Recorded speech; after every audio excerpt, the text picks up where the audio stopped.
Slogan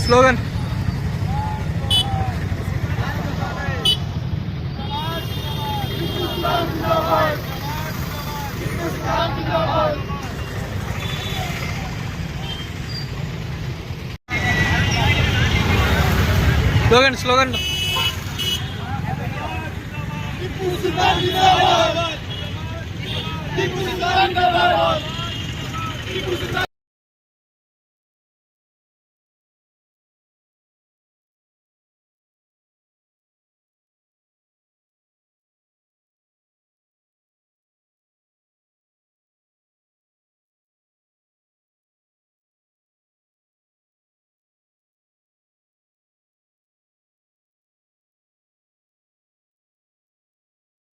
वो चल लो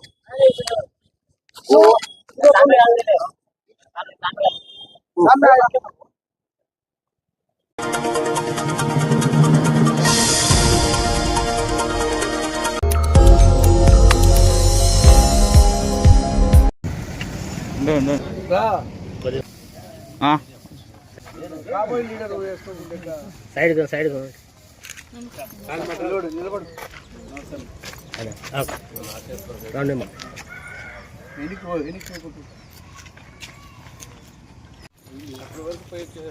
అందుకే మనం మీరు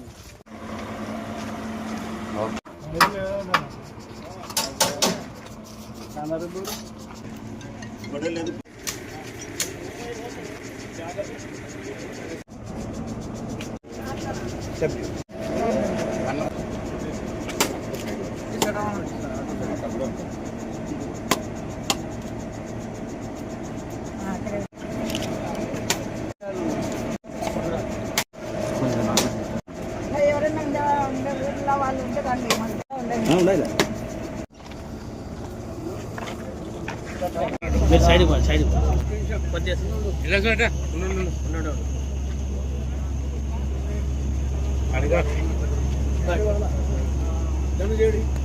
నువ్వు పామా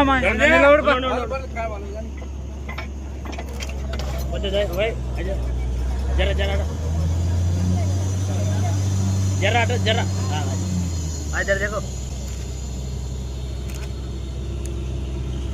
मामा ओके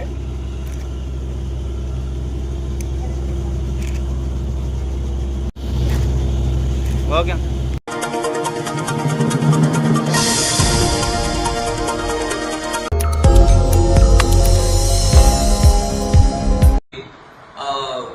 వాళ్ళకు పెన్షన్ రాలేదు, వాళ్ళ వారసులకు ఎవరికి కూడా ఉద్యోగం కూడా ఇవ్వలేదు.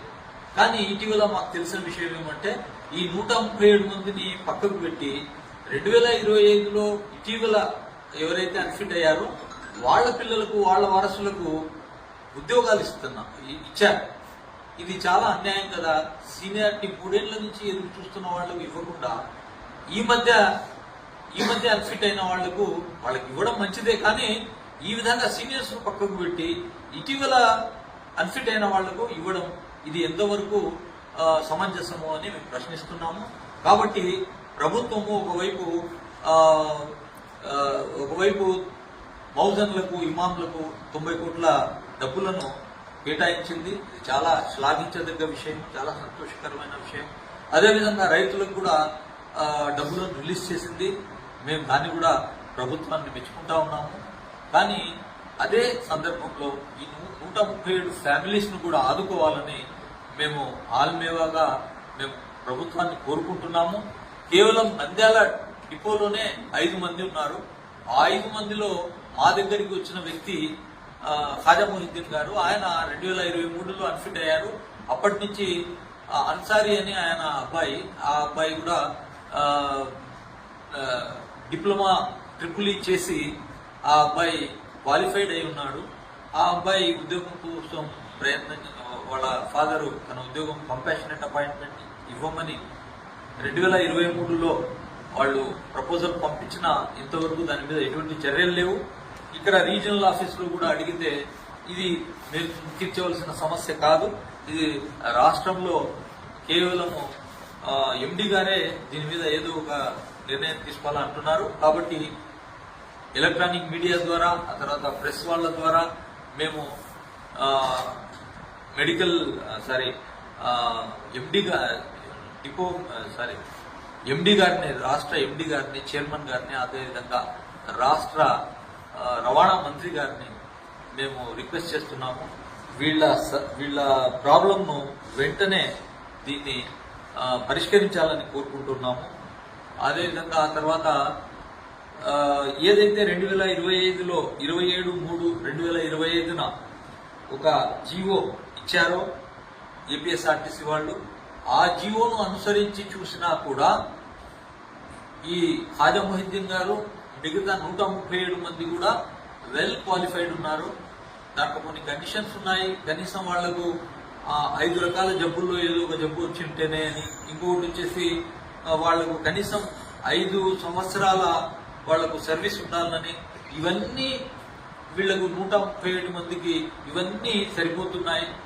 ఉదాహరణకు ఖాజా మొహిద్దీన్ గారిని తీసుకుంటే ఆయనకు 10 సంవత్సరాల సర్వీస్ ఉంది. వాళ్ళు ఏవైతే డిక్లేర్ చేశారో వారి సర్కులర్లో, ఆ సర్కులర్కు అనుగుణంగా ఒకవైపు పక్షవాతం వచ్చింది, ఇంకొక వైపు యాంపిటేషన్ చేయబడింది, ఆయన కాలు తీసివేయబడింది డయాబెటీస్ వల్ల. కాబట్టి ఇటువంటి కుటుంబాలు చాలా సఫర్ అవుతా ఉన్నాయి. కాబట్టి ప్రభుత్వము దీన్ని కన్సిడర్ చేసి వీళ్ళ సమస్యను వెంటనే పరిష్కరించాలని కోరుతాము. జై రాష్ట్ర ప్రజలకి అభినందనలు. ఈరోజు మా దృష్టికి, అల్మేయ దృష్టికి ఒక సంఘటన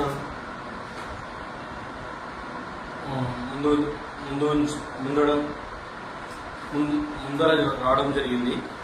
అది ఏమిటంటే, కంపాషన్ అపార్ట్మెంట్ 2023 నుండి రవాణా శాఖలో జరగడం లేదు. కానీ 2025లో మెడికల్ అన్ఫిట్ అయిన వాళ్లకు కంపాషన్ అపార్ట్మెంట్ ఇచ్చారు. ఈ విధంగా సీనియారిటీని పక్కన పెట్టి ఈ విధంగా జరగడం శోచనీయాంశం. ఎందుకంటే నంద్యాలలో ఖాజా మొయినుద్దీన్ డీసీ ఎలక్ట్రీషియన్ గా పనిచేసినటువంటి ఈ 2023లో ఇన్వాలిడేషన్ అయినారు. మెడికల్ గ్రౌండ్స్ కింద ఇన్వాలిడేషన్ అయిపోయినారు. ఆయన కొడుకుకి ఇంతవరకు పింఛనే రావడం లేదు. ఆయన కొడుకుకి ఉద్యోగం ఇవ్వడం లేదు. ఇలాంటి వ్యక్తులు ఆంధ్రప్రదేశ్లో 137 మంది ఉన్నారు. 135 మంది ఉన్నారు. మన అల్మేవా నుండి ప్రధానంగా ఈ డిమాండ్ చేస్తున్నామంటే, రవాణా శాఖ మంత్రికి మరియు డైరెక్టర్ ఆఫ్ మేనేజ్మెంట్ ఏపీఎస్ఆర్టీసీ వారికి ఈ 137 మందికి యుద్ధ ప్రాతిపదికన 137 మందికి కంపాషనేట్ అపార్ట్మెంట్ ఇవ్వాల్సిందిగా కోరడమైనది. Thank you very much.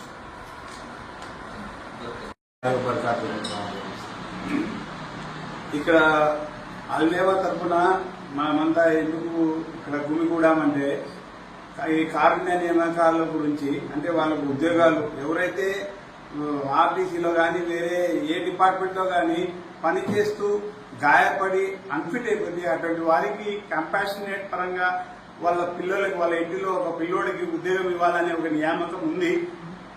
Andhra Pradesh ప్రభుత్వం ఇంతవరకు అలాంటి నియామకాలు జరుపుతూనే ఉంది.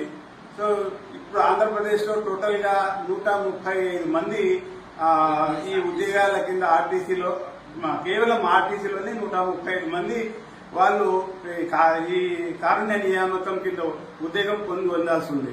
సో వారికి ఇంతవరకు ఎటువంటి నియామకాలు జరపలేదు. ముఖ్యంగా నంద్యాల డిపో, ఆర్టీసీ డిపో నందు ఖాజా మొహిద్దీన్ అనే వ్యక్తి డయాబెటీస్ వల్ల, అంటే అతనికి సరిగ్గా ఇది లేకుండా, ఆరోగ్యం బాగలేకుండా ఆయన అన్ఫిట్ అవ్వడం జరిగింది ఆర్టీసీ డిపార్ట్మెంట్లో. సో వాళ్ళకి దాదాపు 2023 నుంచి వాళ్ళకి ఎటువంటి నియామకాలు కానీ, వాళ్ళకు పెన్షన్ కానీ ఇంతవరకు రాలేదు. సో త్వరగతిన వాళ్ళపైన దయ ఉంచి సో వాళ్ళ పిల్లోడికి కంపాషనేట్ కింద ఉద్యోగం ఇవ్వవలసిందిగా మేము ఆల్మేవా తరఫున మేము ప్రభుత్వానికి డిమాండ్ కాదు రిక్వెస్ట్ చేస్తున్నాము. ఈ త్వరగతిన వాళ్లకు ఈ నియామకాలు పాటిస్తే వాళ్ళ జీవితాలు బాగుపడతాయని మేము నమ్ముతున్నాము. సో ఇది ఇందుకు బాధ్యులైన ఎవరైనా ఉన్నారో ఆఫీసర్స్ వాళ్ళని సంప్రదించి తొందరగా వాళ్ళకు ఉద్యోగం ఇప్పించాల్సిగా కోరుతున్నాం. దైవం యొక్క శుభాలు అందరిపైన కురియుగాక. Almewa all minority employees welfare association ఆధ్వర్యంలో నేటి పత్రికా ప్రతినిధుల సమావేశంలో ప్రభుత్వానికి ఆల్మేవా చేసే రిక్వెస్ట్ కావచ్చు, డిమాండ్ కావచ్చు, వినతి కావచ్చు, అది ఏమిటంటే ఒకటి కారుణ్య నియామకాల గురించి మీ ముందర రిప్రజెంటేషన్ చేయడం జరుగుతుంది. దీనిలో మొదటగా ఏమంటే మన సోదరులు బ్రదర్ ఖాజా మొహిద్దీన్ గారు డీసీ ఎలక్ట్రీషియన్ గా నంద్యాల ఏపీఎస్ ఆర్టీసీ డిపోలో పనిచేస్తూ తన శరీరంలో ఒక భాగంలో కాలు తొలగించడంతో పాటు తన శరీరంలో మరొక భాగం పక్షపాతానికి గురై తన సంస్థ ద్వారా ఏపీఎస్ ఆర్టీసీ మెడికల్ బోర్డు ద్వారా అన్ఫిట్ సర్టిఫికేట్ పొంది ఆయన ఉద్యోగం నుంచి తొలగించబడ్డారు.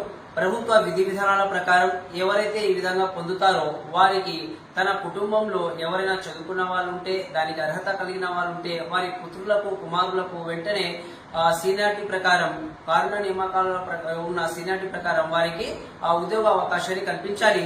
ఈయనకు పింఛన్ అవకాశం కూడా కల్పించాలి. కానీ శోషించదగ్గ విషయం ఏమిటంటే ఈయన గారికి పింఛన్ రావడం లేదు.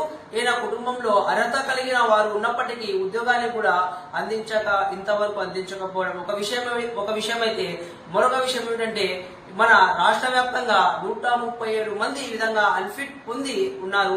ఈ 137 మందిలో ఎవరైతే తక్కువ కాలంలో సీనియారిటీలో వీళ్ళకన్నా తక్కువగా ఉన్నారు వాళ్ళకి ఉద్యోగాన్ని కల్పించారు.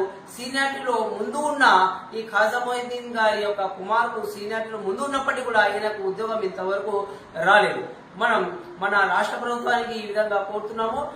ఎవరైతే సీనియారిటీలో ముందు ఉన్నారో వారికి ముందుగా కార్యనిర్వాహకాన్ని కల్పించి ఆ తర్వాత వెనుక ఉన్న వారికి కల్పించడం అది న్యాయపరం. కాబట్టి మన గౌరవ ముఖ్యమంత్రి వర్యులు సీఎం నారా చంద్రబాబు నాయుడు గారు కూడా ఇటువంటి పద్ధతులకు అనుమతించరు. ఆయన పారదర్శకతకు మారిపేరు.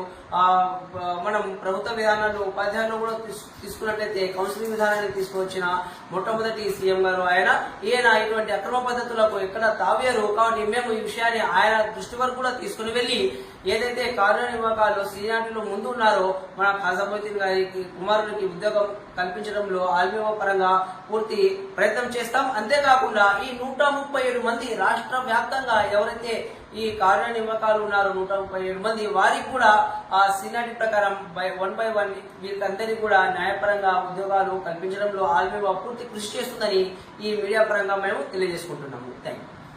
రాష్ట్ర వ్యాప్తంగా గత 3 సంవత్సరాలుగా ఏపీఎస్ ఆర్టీసీ సంస్థ నందు 137 మంది డ్రైవర్లు కావచ్చు, కండక్టర్లు కావచ్చు, గ్యారేజ్ నందు పనిచేసే ఎలక్ట్రీషియన్స్ కావచ్చు, ఇంకా ఇతర విభాగాల్లో చేసేవాళ్లు అనారోగ్య కారణాలతో మెడికల్ అన్ఫిట్ అయినారు. వీళ్లకు బోర్డు కూడా అన్ఫిట్, నువ్వు డ్యూటీకి పనికి రావని చెప్పేసి విధుల నుంచి తొలగించడం జరిగింది. అయితే వాళ్ళకు ఇవ్వాలి, అప్పుడే వాళ్ళ కుటుంబ పరిస్థితులు మెరుగవుతాయి. కానీ గత 3 సంవత్సరాల నుంచి అతి కొద్ది మంది మాత్రమే కారుణ్య నియామకాల కింద ఉద్యోగాలు పొందారు. మిగతా వారి పరిస్థితి ఏమిటి అని సీనియారిటీ ప్రకారము ఒక్కొక్క కుటుంబానికి ఇస్తూ రావాల్సిన బాధ్యత ఆర్టీసీ అధికారుల ఉంది, అలాగే ప్రభుత్వ అధికారుల మీద ఉంది. కాబట్టి ప్రభుత్వం వారు ఈ విషయం నందు జోక్యం చేసుకుని ఇటు ఆర్టీసీ అధికారులు గాని, ఇటు ప్రభుత్వ అధికారులు గాని, రవాణా శాఖ మంత్రులు గాని, రవాణా శాఖ అధికారులు గాని ఈ 137 మందికి అతి త్వరలో కారుణ్య నియామకాలు ఇవ్వవలసిందిగా కోరుచున్నాము. అలాగే నంద్యాల నుంచి కూడా ఆర్టీసీ డిపో నందు పనిచేసే ఖాజా హుసేన్ అనే డీసీ ఖాజా మొహిద్దీన్ అనే గ్యారేజ్ నందు పనిచేసే ఎలక్ట్రీషియన్ కూడా అన్ఫిట్ అయ్యారు 3 సంవత్సరాల నుంచి. వీడి కుటుంబం కూడా దయనీయ పరిస్థితిలో ఉంది.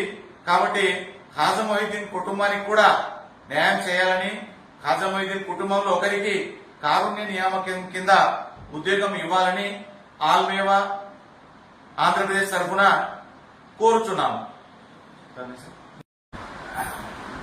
అల్మేవా ఏపీఎస్ఆర్టీసీ నంద్యాలలో పనిచేస్తున్న ఖాజా మొహిద్దీన్ గారు మెడికల్ అన్ఫిట్ అని ఆయన తీసేయడం జరిగింది. 2003 నుంచి 2023 నుంచి ఇంతవరకు వాళ్ళ కుటుంబ సభ్యులకు ఎవరికి ఉద్యోగం లేదు, ఆయనకు పెన్షన్ రావడం లేదు. వాళ్ళ ఆర్థిక పరిస్థితి గురించి చాలా చింతిస్తున్నారు. త్వరలో వాళ్ళ అబ్బాయికి ఉద్యోగం ఇవ్వాల్సిందిగా కోరుతున్నారు. అందరికీ శుభాభినందనలు. ఆల్ మైనార్టీ ఎంప్లాయీస్ యూనియన్ ఈరోజు ఒక సమస్య పైన ప్రభుత్వానికి విన్నపం తెలియజేస్తున్నాము. అదేమిటంటే ఈ నంద్యాల ప్రాంతానికి చెందిన ఖాజా మొహిద్దీన్ గారు గత కొన్ని సంవత్సరాల నుంచి ఇక్కడ నంద్యాల ఏపీఎస్ ఆర్టీసీలో ఉద్యోగం చేస్తూ ఆయన యొక్క శారీరక అంటే ఆరోగ్యపరంగా రుగ్మతల వల్ల అంటే ఆయనకు ఒక కాలు తీసేయడం జరిగింది. తర్వాత పెరాలసిస్ రావడంతో డిపార్ట్మెంట్ ఆయనకు అన్ఫిట్ గా ఉద్యోగం నుంచి పంపించడం జరిగింది. అయితే ఇక్కడ ఆర్టీసీ రూల్స్ ప్రకారం ఆర్టీసీకి సంబంధించిన రూల్స్ ఏం చెప్తున్నాయంటే తెలుసా, కారుణ్య నియామకం మీద వాళ్ళ కుటుంబ సభ్యులు ఎవరికో ఒకరికి ఉద్యోగం కల్పించాలి. కానీ ఇంతవరకు అంటే ఈ సంఘటన జరిగి 3 సంవత్సరాలైనా కూడా ఇంతవరకు ఈ ఉన్నతాధికారులు ఎటువంటి అంటే దీనిపైన యాక్షన్ ప్లాన్ చేయలేదు, వాళ్ళకి ఇవ్వడం జరగలేదు. కానీ వారి ఆర్థిక పరిస్థితి ఏ విధంగా ఉందంటే, ఎందుకంటే ఉద్యోగం లేదు, ఇంకొక రకంగా వారికి ఎటువంటి ఆర్థిక స్తోమత లేదు, వారికి ఆర్థికంగా ఏ విధంగా ఆదుకోలేదు. కాబట్టి వారు ఆర్థికంగా ఎన్నో ఇబ్బందులు పడుతున్నారు. కాబట్టి ప్రభుత్వము ఈ సందర్భంగా మేము ఏం కోరుకుంటున్నామంటే ఆల్మేవా తరపు నుంచి ప్రభుత్వము దీనికి సంబంధించిన అంశాలను పరిశీలించి, ఎందుకంటే ఇటువంటి వాళ్ళు ఇంకా రాష్ట్రంలో 137 మంది ఉన్నారు. కాబట్టి వీరందరి గురించి పరిశీలించి, అంటే వీరు ఆర్థికంగా ఇబ్బంది పడుతున్నారు కాబట్టి వీరికి కారుణ్య నియామకాలను కల్పించవలసిందిగా మేము ఆల్ మైనార్టీ ఎంప్లాయీస్ తరపు నుంచి మేము ప్రభుత్వానికి విన్నవిస్తున్నాము మరియు కోరుతున్నాము అన్నమాట. Okay, thank you.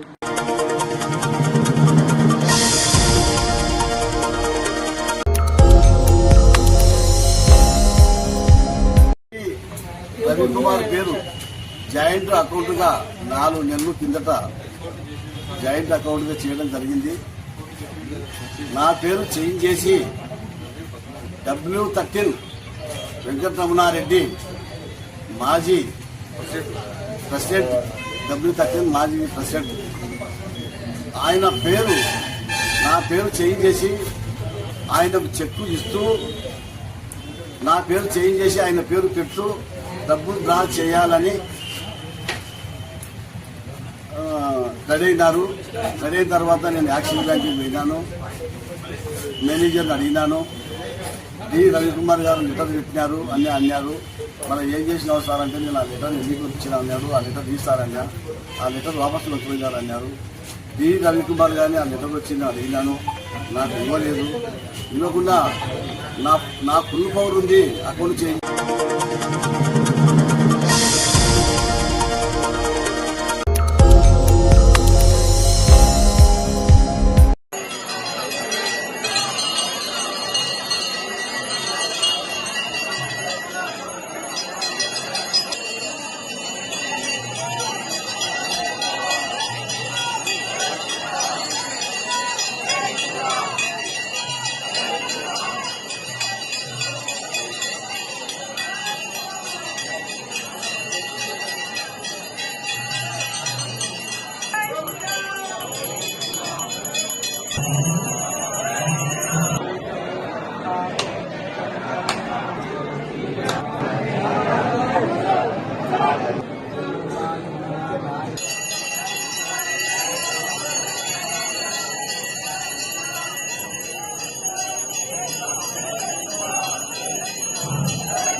स्वामी की, तिरुपति विजय स्वामी की, नरसापुरम आंजनेय स्वामी की, जय श्री राम। రెండు చేతులు ఎత్తి చెప్పాలి జై శ్రీరామ్, జై శ్రీరామ్।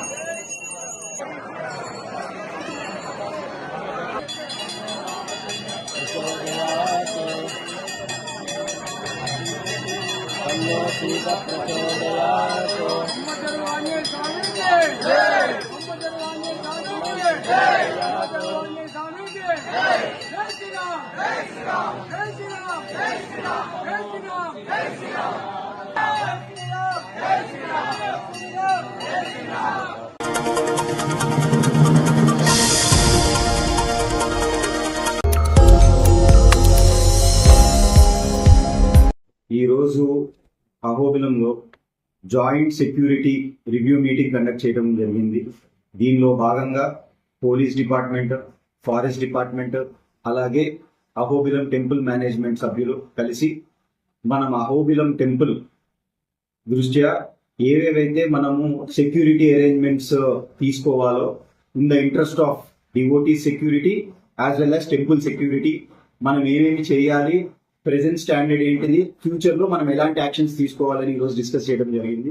అందులో భాగంగా మొదటగా entry and exits of Ahobilam ఇదంతా కూడా ప్రాపర్ గా ఒక సెక్యూర్డ్ అండ్ కంట్రోల్డ్ మేనర్ లో చేయడానికి అహోబిలం ఎంట్రీ దగ్గర ఒక క్యాబిన్ పెట్టించి with CCTV coverage and all checking from the police department. ఎవరైనా ఒక పర్సన్ వెహికల్ తోటి వస్తే ఎంటర్ అయ్యేటప్పుడే వాళ్ళు ఎక్కడైతే గేట్ దగ్గర టికెట్ తీసుకుంటారో అక్కడే వాళ్ళు చెక్ చేసి ఒక కంట్రోల్డ్ ఎంట్రీగా లోపలికి వస్తారు. లోపలికి వచ్చి టెంపుల్కి వెళ్లే ముందు డివోటీస్ దగ్గర బేసికలీ ఫోన్స్, బ్యాగ్స్ ఇవన్నీ ఉంటాయి. ఇవన్నీ కూడా వాళ్ళు లాకర్ రూమ్ లోనే పెట్టేసి టెంపుల్ లోపలికి వెళ్ళాలని ఈరోజు ప్లాన్ చేయడం జరిగింది. అలాగే లోపలికి ఒక్కసారి ఎంటర్ అయిన తర్వాత ప్రికాషన్స్, లోపల ఫైర్ ఎక్స్టింగ్విషర్స్ కానీ, ఫస్ట్ ఎయిడ్ కిట్స్ కానీ అండ్ ఎమర్జెన్సీ ఎవాక్యుయేషన్ ప్లాన్స్, ఏదైనా జరగరాని సంఘటన ఏమైనా జరిగితే ఎమర్జెన్సీ ఎవాక్యుయేషన్ ఎటువైపు నుంచి వెళ్ళాలి ఏంటి అనేది దాని రిలేటెడ్ కూడా మనం ఈరోజు డిస్కస్ చేయడం జరిగింది. అలాగే all emergency numbers, for example మనకి అహోబిలం చుట్టుపక్కల ఫారెస్ట్ ఏరియా కూడా ఉంది. ఏదన్నా యానిమల్ అటాక్ ఆన్ హ్యూమన్స్ జరిగితే మనం ఎవరిని కాంటాక్ట్ చేయాలి, ఫైర్ యాక్సిడెంట్ జరిగితే ఎవరిని కాంటాక్ట్ చేయాలి, పోలీస్ అంటే ఆబ్వియస్లీ ఎవ్రీవన్ ఇన్ కాల్ 100. అలాగే టెంపుల్ కి సంబంధించిన నెంబర్స్. సో ఒక ప్రాపర్ ప్రొసీజర్ లో ఒక లామినేటెడ్ గా పెట్టేస్తారు.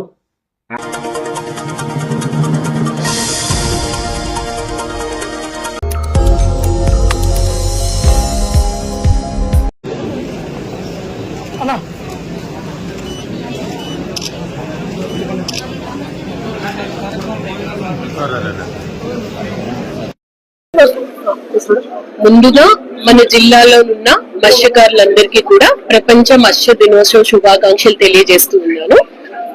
మన నంద్యాల జిల్లా వ్యవసాయ అనుబంధ శాఖల పైన ఎక్కువగా ఆధారపడే జిల్లా.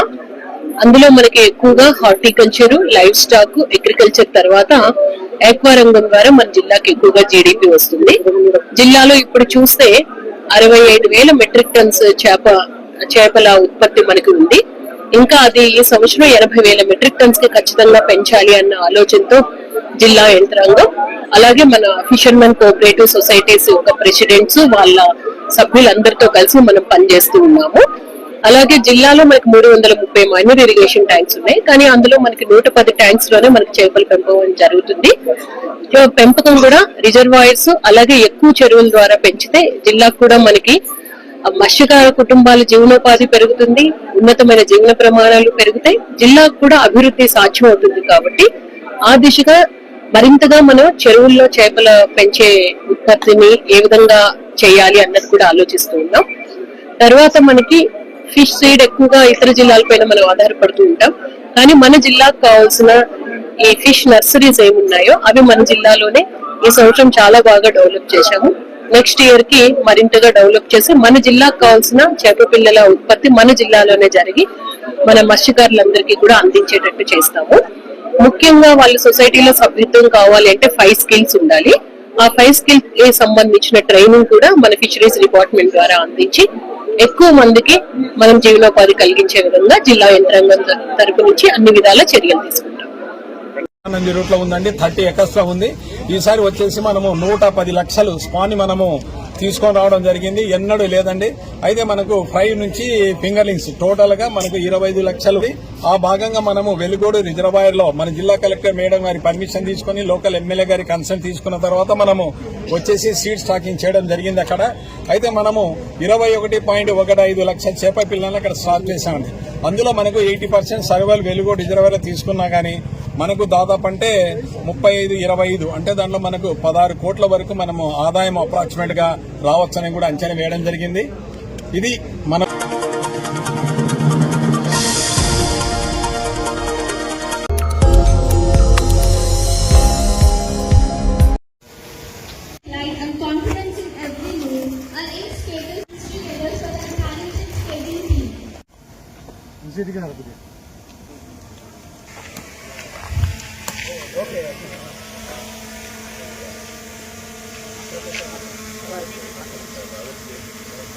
He is a leader who steps forward not only with words but with action, always working for the welfare of the people. Ladies and gentlemen, we now come to a moment of great honor as we prepare to welcome the distinguished guests who grace today's ceremony with their presence. I most request our esteemed guests, Sri Srivastava and Sri Rajna and along with audience, please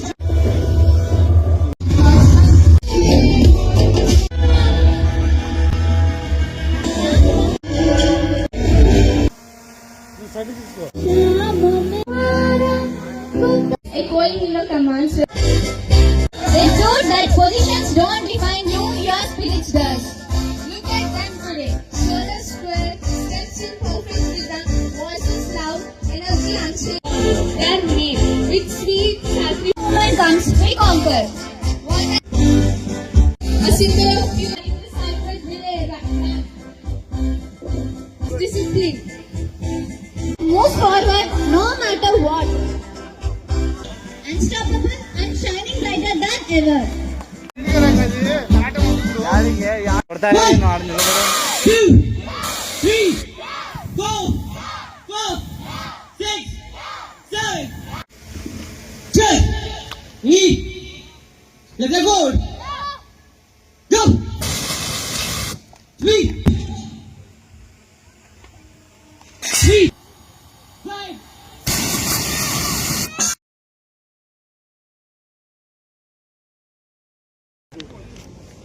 Come.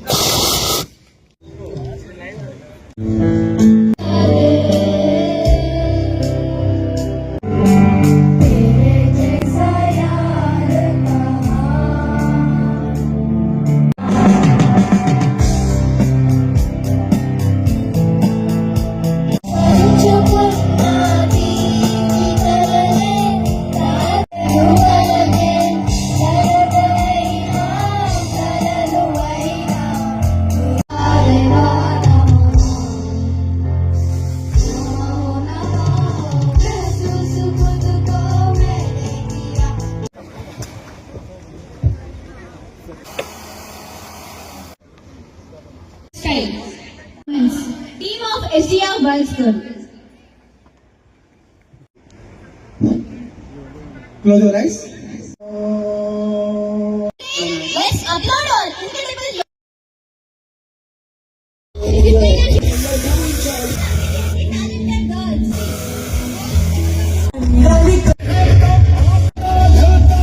It is about trusting each other, lifting each other, and creating something beautiful.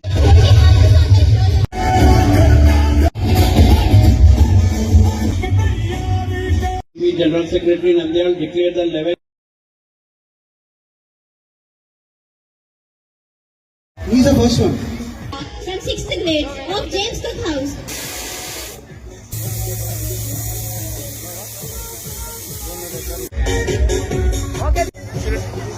ఒక music కోసం separate music ఒక ఇప్పుడే చెప్పినారు మన కొండారెడ్డి గారు, వాళ్ళకు musician కోసం separate మాది ఒక రూమే ఉందని చెప్పారు, స్టూడియో ఉంది అని చెప్పారు. స్పోర్ట్స్ క్రికెట్ ది సపరేట్ ఒక గ్రౌండ్ ఉంది, ఫుట్బాల్ గ్రౌండ్ ఉంది, ఇన్ని బాస్కెట్ బాల్ గ్రౌండ్ ఉంది. మీకు ఇన్ని ఫెసిలిటీస్ ఉంది, మీకు ఇంత లక్కీ ఉంది. ఎందుకంటే మీకు ఇంత ఎంకరేజ్మెంట్ ఎక్కడన్నా దొరికిందంటే ఒక ఎస్డిఆర్ స్కూల్ దగ్గర దొరుకుతుంది. దానికోసం మీరు ఖచ్చితంగా ఈ అవకాశాన్ని మీరు ఉపయోగించుకోవాలి. మీరు చూడండి, మీరు బెస్ట్ కాదు, వన్ ఆఫ్ ద బెస్ట్ కావాలి. ఎందుకంటే ఒక చిన్న ఎగ్జాంపుల్ చెప్తాను నేను. మీరు చూశారు అంటే చాలా మంది చూసినారో లేరో కానీ, నిన్న రొనాల్డో మన యుఎస్ ప్రెసిడెంట్ కి కలిస్తే యుఎస్ ప్రెసిడెంట్ నిలబడి చెప్పాడు, my son is your favourite అని. అంటే అట్లా ఒక స్పోర్ట్స్ పర్సన్ కావాలి. ఎందుకంటే ప్రపంచంలో ఉన్న ఒక స్ట్రాంగెస్ట్ పర్సన్ కూడా చెప్పాడు, ఈ పర్సన్ నా కొడుకు ఫేవరెట్ అని. అట్లా మనం ఒక తయారు కావాలి. నేను చూస్తున్నాను నంద్యాలలో స్పోర్ట్స్ లో చాలా ఇంపార్టెన్స్ ఇస్తారు, చాలా మంది ఎంకరేజ్ చేశారు. రవికృష్ణ గారు అయితే ప్రతి స్పోర్ట్స్ దాంట్లో ఏమంటే పార్టిసిపేట్ అవుతారు. ఎందుకంటే నంద్యాలలో చాలా మంది నేషనల్ కానీ, మన స్టేట్ లెవెల్ కానీ, మన ఇంటర్నేషనల్ లెవెల్ కూడా వెళ్ళారు. అట్లాంటి ఇట్లా స్కూల్ వాళ్ళు ముందుకు వచ్చి ఎంకరేజ్ చేస్తున్నారంటే మన తరపు గవర్నమెంట్ తరపు నుంచి కూడా ఖచ్చితంగా మేము మీ ముందు ఉంటామని. అట్లానే ఈ రోజు మేము చూసినాం, చాలా మంది అమ్మాయిలు పార్టిసిపేట్ చేశారు.